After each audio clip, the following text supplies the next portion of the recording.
પ્રલય સમયે જ્યારે બ્રહ્માજીને ઊંઘ આવવા લાગી તે વખતે હયગ્રીવ નામનો એક અસુર બ્રહ્માજીમાંથી નીકળેલા બધા વેદોને ચોરી ગયો અને નીચેના લોકોમાં લઈ ગયો.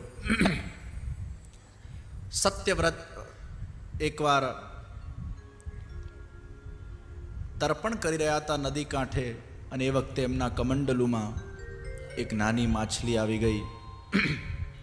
માછલીને પાછી એ નદીમાં પધરાવતા હતા. એ રડવા લાગી, કહેવા લાગી, મને અહીંયા બધા જલચરો ખાઈ જશે, મારા પર દયા કરો, તમારા ઘરે લઈ જાઓ. કમંડલુમાંથી એ માછલીને ઘરે લઈ આવ્યા. થોડા સમયમાં એ માછલી મોટી થવા લાગી. કમંડલું આખું ભરાઈ ગયું.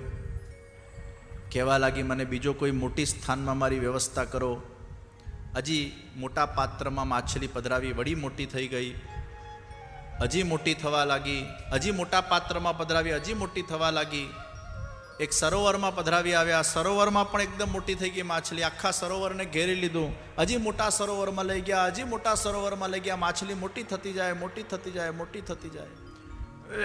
સમુદ્રમાં લઈ ગયા. અને જ્યારે સમુદ્રમાં છોડે છે ત્યારે પાછી માછલી કહે છે કે અરે મને આ બધા જલચરો ખાઈ જશે. सत्यव्रत मुस्कुरावा लग्या. आप कोई सामान्य नहीं हो, आप तो नारायण लगते हो, और आप ये मेरी मजाक कर रहे हो कि आपको कोई खा जाएगा. आपने जो ये विराट स्वरूप धारण किया है, बताइए आपकी क्या आज्ञा है. અને ત્યારે પ્રભુએ આજ્ઞા કરી કે 7 દિવસ પછી પ્રલય આવશે.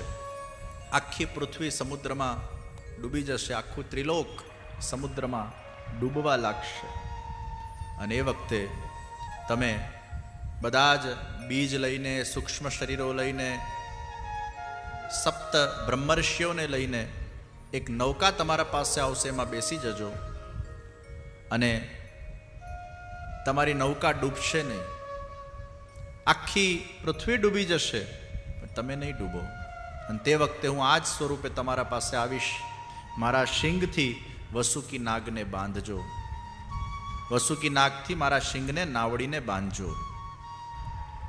અને એવું જ બન્યું કે જ્યારે પ્રલય આવ્યું, નૌકા આવી, બધા બેઠા, અને પછી મત્સ્ય ભગવાન પધાર્યા છે. નાવ બંધાઈ છે. અને તે વખતે ભગવાને મત્સ્ય સ્વરૂપે તત્વજ્ઞાન, આત્મબોધ એ સત્યવ્રતજીને એમને કરાવડાવ્યું. અને એવું કહેવામાં આવ્યું કે આ પ્રસંગને જે શ્રવણ કરે છે, આ મત્સ્યાવતારની કથાને જે શ્રવણ કરે છે, એના સર્વ સંકલ્પો એ પૂરા થાય છે. અવતારો હરેર્યોયમ કીર્તયેદન્વહન્નર સંકલ્પાસ્તસ્ય સિદ્ધ્યંતિ સયાતિ પરમાંગતિમ. આ મત્સ્યાવતારની કથાને જે શ્રવણ કર્યો, તમારા કદાચ કોઈ સંકલ્પો પૂરા ન થતા હોય તો મત્સ્યાવતારની કથાને શ્રવણ કરજો. શ્રીમદ ભાગવતજીના અંદર બહુ સુંદર વર્ણન છે. અને આ કથાને વારંવાર શ્રવણ કરવાથી તમારા સંકલ્પોને બળ મળે છે. સંકલ્પાસ્તસ્ય સિદ્ધ્યંતિ સયાતિ પરમાંગતિ. અષ્ટમ સ્કંદને પ્રણામ કરીને નવમ સ્કંદના અંદર આપણે પ્રવેશ કરીએ. રાજા અંબરીશજી, નભાગ નંદન અંબરીશ એકાદશીનું અનુષ્ઠાન લઈને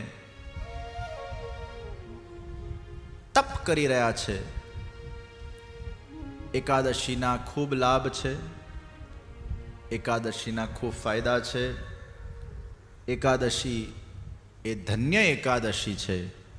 અને રાજા અંબરીશે આ એકાદશીનું વાર્ષિક અનુષ્ઠાન કર્યું. કેટલા લોકો એકાદશી કરે છે? નથી કરતા? નથી કરતા હાથ ઊંચો કરે. ને ફરાળવાળા કેટલા છે? ફરાળ, બટાકા, સાબુદાણા, મોરૈયું. અને ફલહારવાળા કેટલા છે? ફલ આહાર, ફલાહાર. અંબરીશ રાજા, એમના પાસે સપ્તદ્વીપ છે, સપ્તદ્વીપના રાજા છે, અને એકાદશીના અનુષ્ઠાનના સમાપ્તિના દિવસે એમને 60 કરોડ ગૌદાન કર્યું છે. 60 કરોડ ગાયોને એમના શિંગ સોનાથી મળવ્યા અને એવી ગાયોનું એમને દાન કર્યું, કદાચ આટલું મોટું દાન કોઈએ ન કર્યું હોય. 60 કરોડ ગાયોનું દાન. દ્વારકાધીશજીમાં એમની ખૂબ આસક્તિ, કાર્યભાર એમને બધાને સોંપી દીધેલું. દિવસ રાત દ્વારકાધીશજીની સેવા કરે. આટલો વૈભવ, આટલી સંપત્તિ હોવા છતાંય ભક્તિ કરવાનું છોડતા નથી. અમરીશ રાજા આપણને શીખવાડે છે, ધન સંપત્તિ, યશ, કીર્તિ બધું જ આપણને પ્રાપ્ત થઈ જાય, પણ ભક્તિ કરવાનું ભૂલતા નહીં. ભક્તિ આપણી અનમોલ સંપત્તિ છે. સાચો ધનવાન એ છે જેના પાસે ભક્તિ છે. એકાદશી વ્રતના પૂર્ણાહુતિએ દુર્વાસા મુનિ આવ્યા અને સ્નાન આદિ કરવા ગયા. એટલી વારમાં 12 પૂરી થઈ રહી હતી, ત્રયોદશી બેસી રહી હતી, બેસવા જતી હતી, અને એ વખતે બ્રાહ્મણોની સલાહથી એમને જલપાન કર્યું. અન્ન ન લીધું કહેવાય, પણ છતાંય પારણા કરી લીધા. દુર્વાસાને ખબર પડી, શ્રાપ આપ્યું, કૃત્યા છોડી ભગવાનનું સુદર્શન ચક્ર એ અમરીશજીના પડખે આવીને ઊભું રહી ગયું. ये एकादशी की महत्ता है, एकादशी के साधन की सिद्धि है. पुरुषोत्तम भगवान की भक्ति से जो पुरुषोत्तम प्रसन्न हुए. दुर्वासा मुनि भागता भागता ब्रह्माजी પાસે ગયા. બ્રહ્માજી કે મારું કામ નથી સુદર્શન ચક્રને શાંત કરવું. શિવજી પાસે ગયા. શિવજી કે મારું પણ કામ નથી. નારાયણ પાસે ગયા. નારાયણ કે હું પણ ભક્તના અધીન છું, તમે પાછા ભક્ત પાસે જાઓ. ભક્તોનો મારા પ્રતિનો રાગ અને મારો એમના પ્રતિનો રાગ, ભક્તોની સેવા અંગીકાર કર્યા સિવાય મને બીજા કશામાં રસ નથી. મદન્ય તે ન જાનંતી નાહમ તેભ્યો મનાગપી. આ ભગવાનનો વૈરાગ ધર્મ છે. અને જ્યારે દુર્વાસન થયું કે નારાયણના સુદર્શન ચક્ર પણ અગર ભક્તના વશમાં છે તો મારે પાછું અમરીશજી પાસે જવું પડશે. અમરીશજી પાસે ગયા અને ત્યારે અમરીશજીએ સુદર્શન ચક્રને પ્રાર્થના કરી. 1 વર્ષ સુધી ભૂખ્યા તરસ્યા બેઠા રહ્યા દુર્વાસા મુનિની રાહ જોઈને. આવા પવિત્ર અમરીશ મુનિ, અમરીશ ભક્ત. અને સુદર્શન ચક્ર શાંત થયા. એકાદશીનું વિશેષ મહત્વ છે.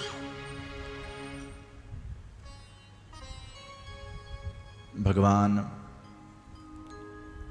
રામનું ચરિત્ર જે સૌને શાંતિ આપનારું છે. ભગવાન રામનું ચરિત્ર એ સૌના જીવનના અંદર પ્રેરક છે.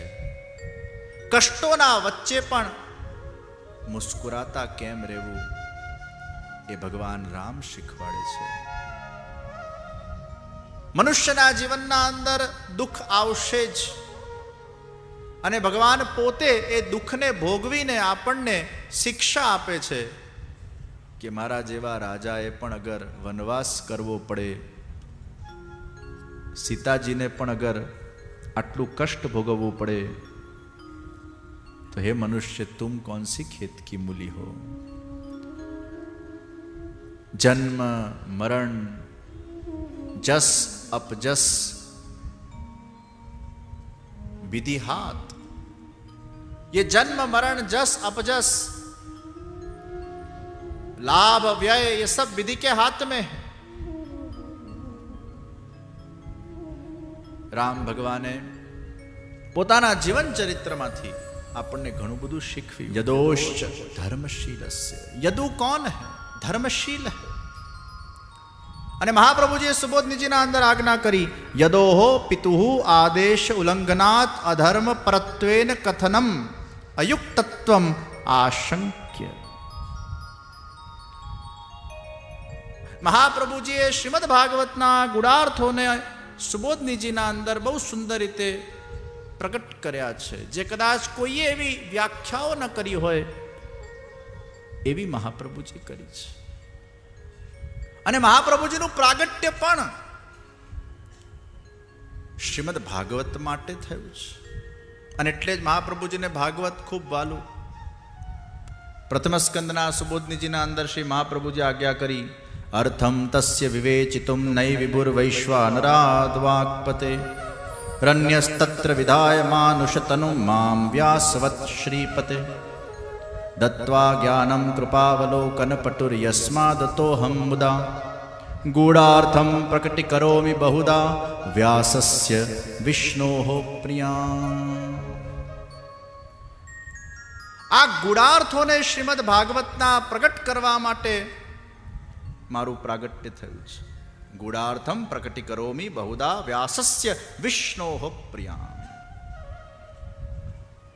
શ્રી ભાગવત ગુણાર્થ પ્રકાશન પરાયણ.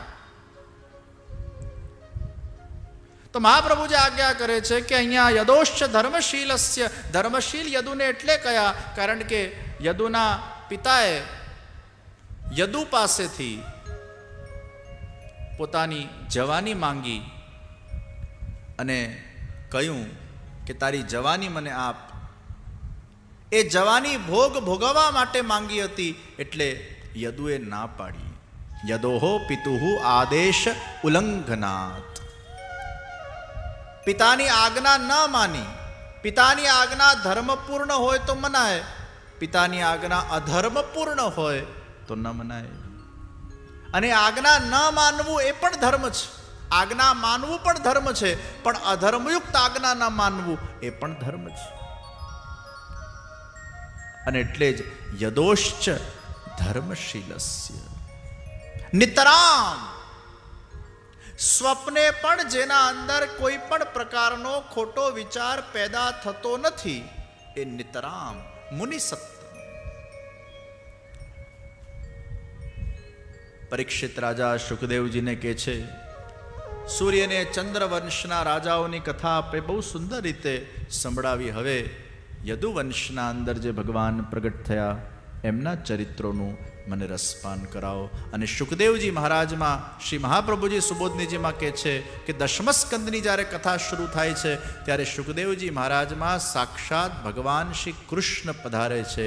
એટલે દશમ સ્કંદના કથાકાર એ શુકદેવજી નથી, ભગવાન શ્રી કૃષ્ણ પોતે છે. અને કૃષ્ણ પોતે કથા કરે છે, એટલે આખા દશમ સ્કંદના અંદર કોઈ જગ્યાએ રાધાજીનું નામ નથી. જેમનામાં ખૂબ પ્રેમ હોય એનું નામ ન લેવાય. इसलिए दशम स्कंद में कहीं भी राधा जी का नाम नहीं. सांकेतिक रूप से है लेकिन नाम नहीं है.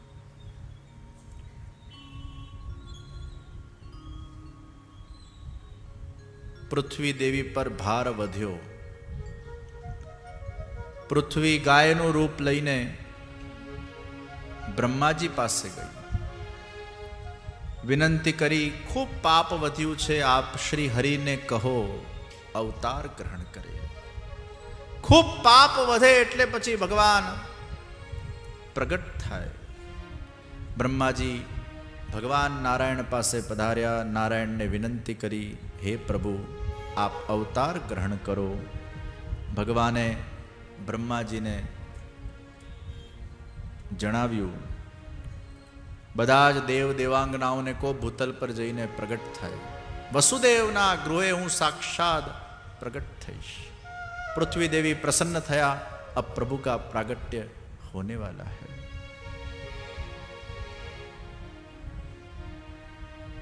દેવકીજીના લગ્ન સુનિશ્ચિત થયા વસુદેવજી સાથે અને શુભ લગ્ન સંપન્ન થયા. પછી કંસ પોતે રથ હાંકીને જતો હોય છે. આકાશવાણી થઈ, પતિ પ્રગ્રહીણમ કંસમા ભાષા શરીરવા ત્વસ્ત્યાષ્ટમો ગર્ભો હંતાયામ વહસે બુદઃ. તું જેને આટલા પ્રેમથી હાંકીને લઈ જઈ રહ્યો છે કંસ, એનો જ અષ્ટમ ગર્ભ એ તારા મૃત્યુનું કારણ બનશે. આ હજી તો આકાશવાણી પૂરી થઈ અને એ જ વખતે દેવકીજીના વાળ પકડીને તલવાર લીધી, મારવા ગયો કંસ. અને ત્યારે વસુદેવજીએ કંસનો હાથ પકડ્યો છે. અરે કંસ, 8મો તને મારશે ને, દેવકી તો તને નથી મારવાની ને. શું કામ? દેવકીને તારી બહેનને મારીને આ પાપનો તારા માથે ચઢાવે છે. કંસના અંદર 10,000 હાથીઓની શક્તિ છે.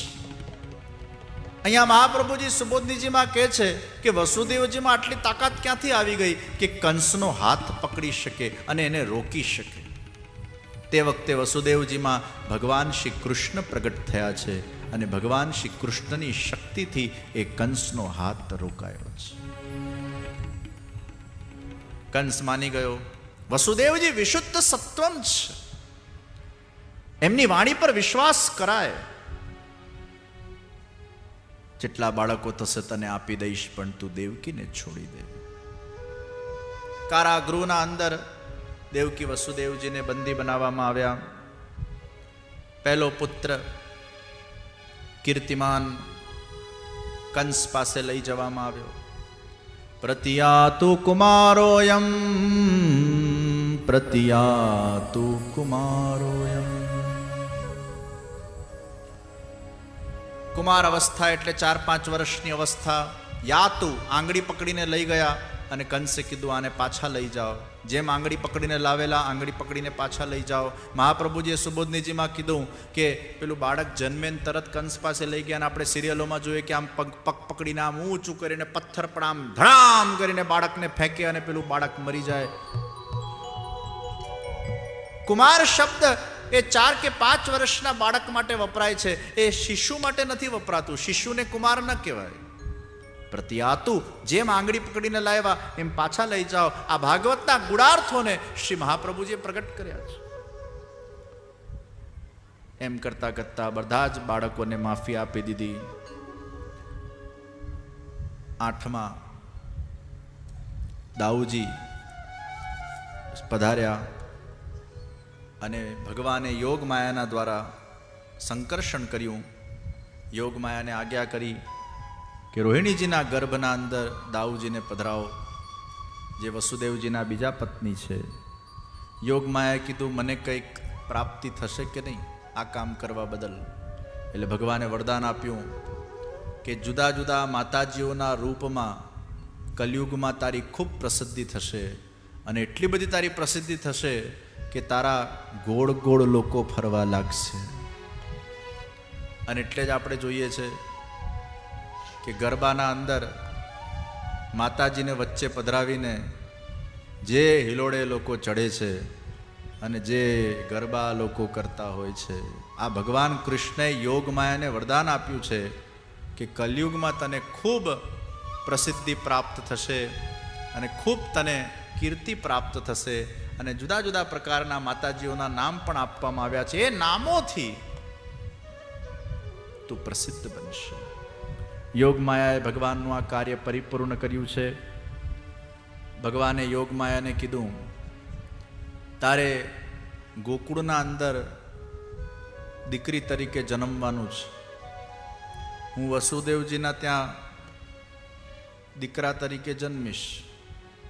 હું રાતોરાત મથુરાથી ગોકુળ આવીશ, તું રાતોરાત ગોકુળથી મથુરા આવશે. હું રાતોરાત મથુરાથી ગોકુળ આવીને સવારે માખણ મિશ્રી ખાઈશ, તું રાતોરાત ગોકુળથી મથુરા આવીને કંસનો માર ખાશે. હે પ્રભુ, તમારા માટે હું માર ખાવા પણ તૈયાર છું.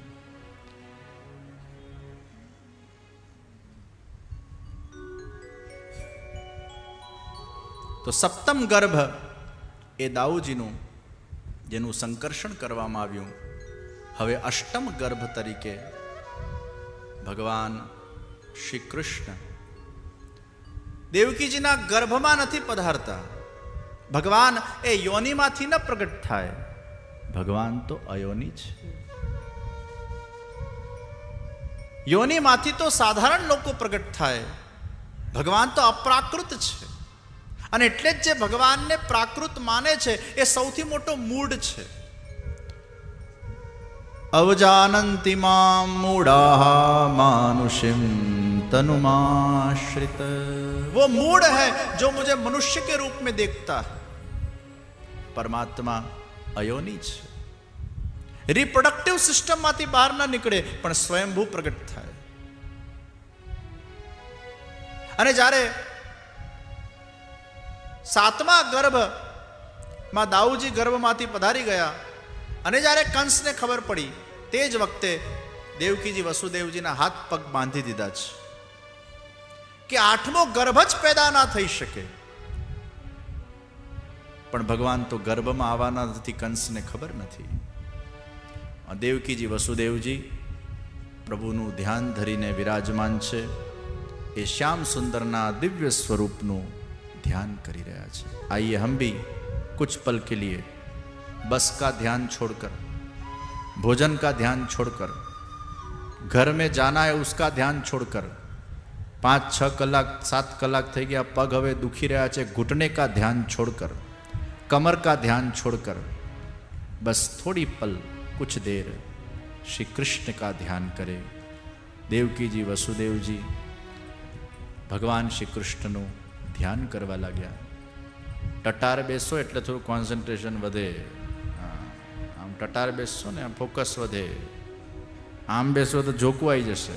ધ્યાનમાં ટટાર, એલર્ટ, સ્પાઇનલ કોર્ડ સીધી. આમ આમ થશો તો ગબડી પડશો. ટટાર. પણ નીચે બેસવું તો તપ છે ભાઈ, અઘરું છે. તક્યા વગર અઘરું છે. પણ છતાંય આइए हम भाव से श्याम सुंदर को अपने हृदय में पधरा कर उनका हृदय में, हृदय रूपी मथुरा और गोकुल में उनका हम प्रागट्य करें. क्योंकि भगवान का प्रागट्य मथुरा में भी होगा, भगवान का प्रागट्य गोकुल में भी होगा.